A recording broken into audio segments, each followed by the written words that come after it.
तो फिर आपको प्रमाणित करना पड़ेगा आप देह हो। कल इस पर हमारा विचार चल रहा था कि मैं देह कैसे नहीं हूं।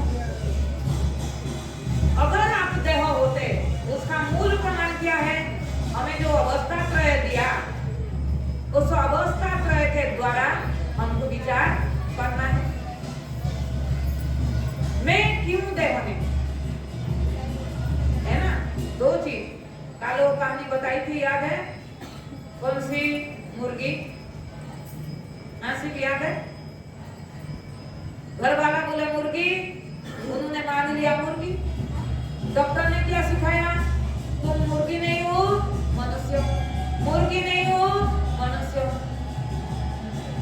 उतना में हो जाएगा नहीं, प्रश्न फिर उनके अंदर आएगा, अच्छा आप बताओ मैं मुर्गी क्यों नहीं हूँ और मैं मनुष्य क्यों? आपको भी यही सिखा जाता है, आप देह नहीं हो तो आपके अंदर आना चाहिए ना नहीं प्रश्न में देह क्यों नहीं हूँ।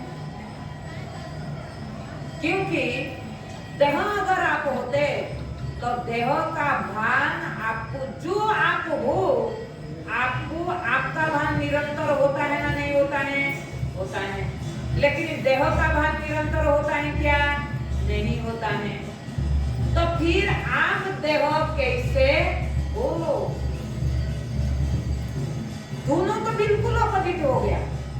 देह का भान निरंतर नहीं होता है, आपका भान निरंतर होता है। कैसे निरंतर होता है? हर विषय के साथ आपका भान होता है। जब भी आप कोई चीज जानते हैं अपने साथ ही जानते हैं या अपने आप जान लेते हैं? नहीं, आप उनके साथ जब जोड़ते हैं तब उसका ज्ञान होता है। मैंने एक छोटी सी दृष्टांत दी, कई बार होता है।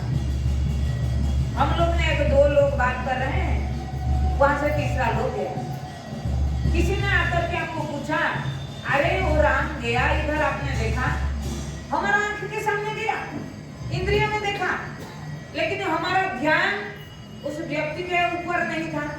तो हमने क्या बोलते हैं? मैंने नहीं देखा। बोले तेरे सामने गया और तूने नहीं देखा?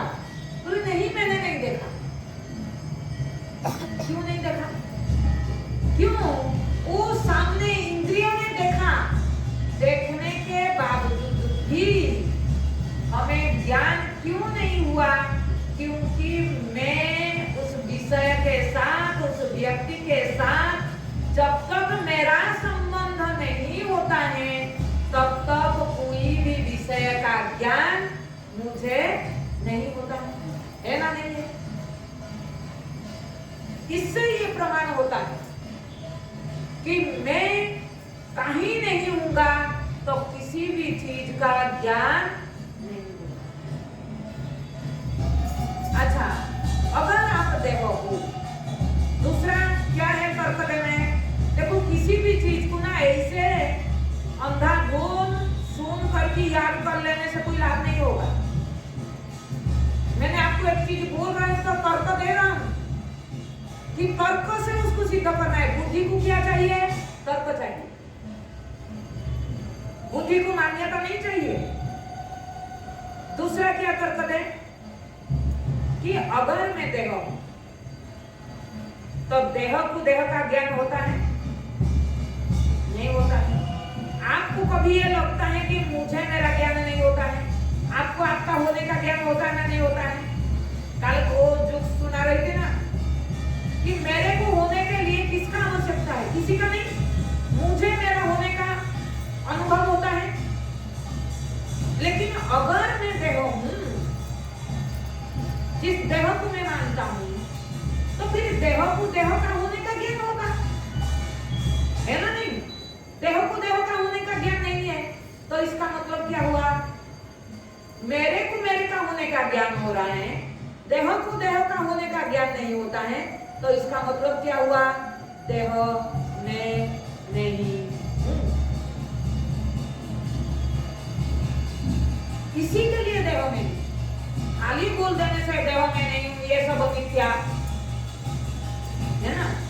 पहले मिथ्या सत्य कहने के लिए हमको दोनों का परिभाषा जानना चाहिए कि मिथ्या किसको बोलते हैं, सत्य किसको बोलते हैं। सत्य किसको बोलते हैं? जो निरंतर बनी रहता है। मिथ्या किसको बोलते हैं? जो दिखता है लेकिन होता नहीं। मिथ्या का परिभाषा क्या है? जो दिखाई देता है लेकिन होता नहीं। उसको जब प्राप्त करने के लिए जाते हैं वो मिलता नहीं है। जैसे मृग मरीचिका में आप रेगिस्तान में जा रहे हैं, सूर्य का किरण आपको जल दिखाई पड़ रहा है। आप जब यहाँ से जब दिखता है कि हाँ जल दिखता है, लेकिन वहां जब पहुंचते हैं जल मिलता है? नहीं मिलता है। दिखाई देता है लेकिन प्राप्ति नहीं होता है, उसको बोलते हैं मिथ्या। आप समुद्र में जाते हैं, खूब तरंगें उठती है, आप क्या बोलते हैं? अरे बच्चे देखो तरंग, लेकिन आपको तरंग कभी प्राप्त होता है? दिखाई देता है तरंग, हाथ में जब लेते हैं मिलता क्या? जल। उसी तरह जिसी को हम आत्मा, जिसको आप जीव बोल रहे हैं, जिसको आप कर्ता बोल रहे हैं, जिसको आप भोक्ता बोल रहे हैं, जिसको आप माता पिता बोल रहे हैं, वो कौन है? वो आत्मा है। उसका नाश कभी नहीं होता है। जैसे देह बदलने से आत्मा का बदलाव नहीं होता है। देह का जन्म हुआ, देह का अंत होता है। आत्मा का जन्म नहीं हुआ, आत्मा का नाश नहीं होता है। इसीलिए काल क्या किया? अंतवंत इमे देहा। ये जितना भी देह है ये सबके सब अंतवंत वाला है, नाश होने वाला है। क्यों? क्योंकि उसका जन्म हुआ, जिसका आरंभ हुई उसका अंत होता है। लेकिन बोले इस देह में एक देही है, वो देह वाला जिसको बोलते हैं। जैसे आपका मकान और मकान मालिक, मकान टूट जाने से मकान मालिक नष्ट हो जाता है? नहीं होता। तो एक देह भी मकान है।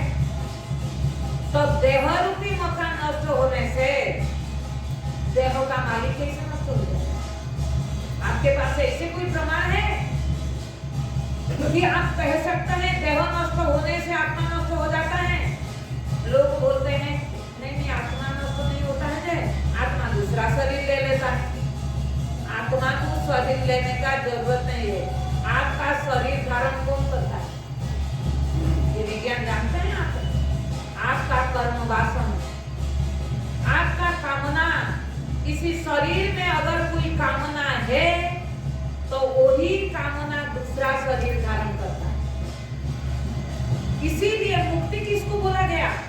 कामना नाश का नाम ही मुक्ति है। किससे मुक्ति होना है? ये देह यात्रा से मुक्त होना। देह यात्रा ही बन